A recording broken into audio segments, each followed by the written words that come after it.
first, we didn't stand a chance.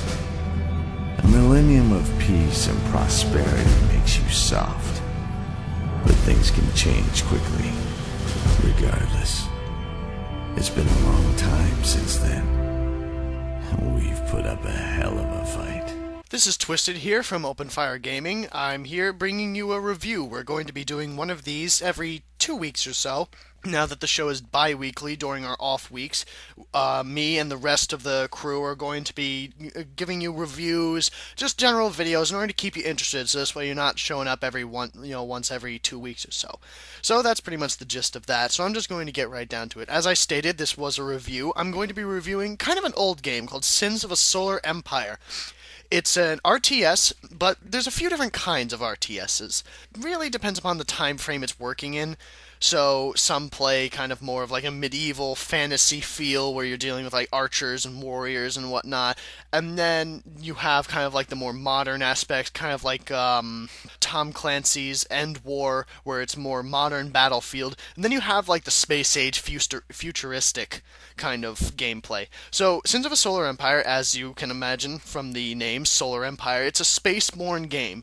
Usually spaceborne games don't end up working very well due to they either become too complicated, too large, people trying to work with a 3D fighting environment instead of a 2D fighting environment.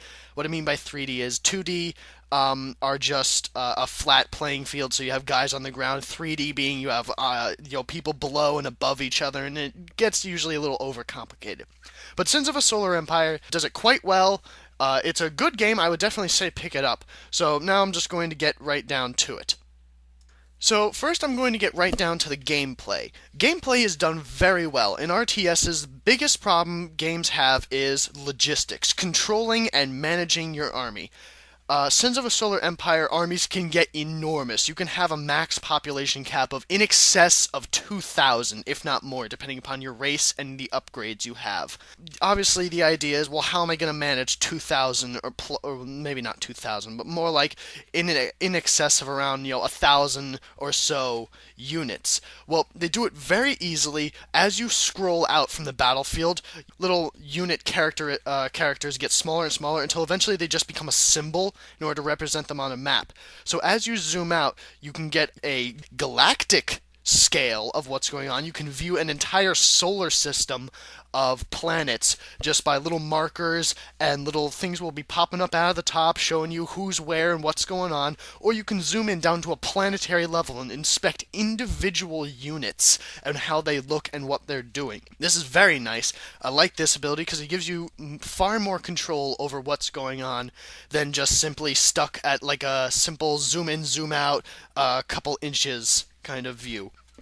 So logistics are very nice. You can select whole units at a time or just single units, which is something we've seen before with a simple drag and click. But since you have armies that are so huge, you won't be fighting in just one battle like you do in other RTSs, where you just build up a big army, throw them at your enemy's big army, hope you win, and then proceed to conquer their base. In this case, very different. It's much more methodical, slow-paced, and massive. You're not generating one big army. It's more like you're generating about 15 big armies, and you're sending them all out at once, fighting different areas, different enemies, different planets. So you can custom tailor each like little platoon of guys to what you need based on what units you throw in, what skills they have, that sort of thing. So this way you'll be fighting multiple enemies, and the logistics are great because every unit has a very intelligent AI. They know their strengths, they know their weaknesses, they know who to fight and who not to fight. They also know how to use their skills properly.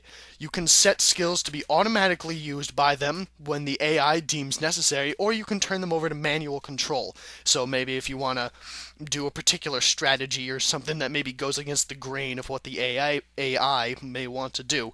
So an example being some ships have means of destroying enemy shields so they take more damage. So they're smart enough to know what enemy ships need to be destroyed first in order to gain victory. And they'll go and they'll do it by themselves. You can just sit back and watch, which I love, because now you can manage multiple armies across a huge battlefield and virtually just be able to sit back and watch the carnage unfold. The other aspect is that Cinta's being so huge, you're not just doing one pitched battle and you're done with. You're conquering planet by planet by planet by planet. And it's a massive game allowing you to just slowly go across. And let's say your army gets defeated. It's not like, oh no, I'm screwed. He's going to rush my base and I'm going to be done for and I'm done. You don't have one base. You get like 18 of them. Plus, I like the way the game is set up with its buildings. Normally with games you start the match with one central base, that's your big HQ building, and you build up stuff around it, and that's all you get. And you can choose to make stuff later on should you want to. But in Sins of a Solar Empire, your HQ, which is your home planet, is not that important. If it's lost, you're not done for. It's just you move it. You can nominate any any planet you've captured as your HQ, your planetary headquarters, which means you can move these things all over the place. Now the question is, if it's so important, why would you have the ability to move it at will? Well, it's not that important combat-wise. However, logistics-wise, it is very important. What it does is when you capture other planets, you gain resources from them. Every planet that has, planet or asteroid that has a populace on it generates an income tax, which are credits that you can use, which is one of the 3 resources. Then, most planets have around them small floating asteroids or moons or some other, orbiting body that has minerals on it. There are 2 kinds, crystal and metal. So those get mined through, little mining facilities that your constructors can generate, basic RTS stuff.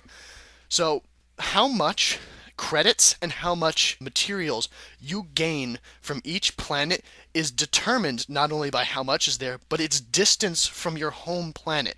So if your home planet is on one side of your empire and a mining planet is on the other side, it's going to generate far less.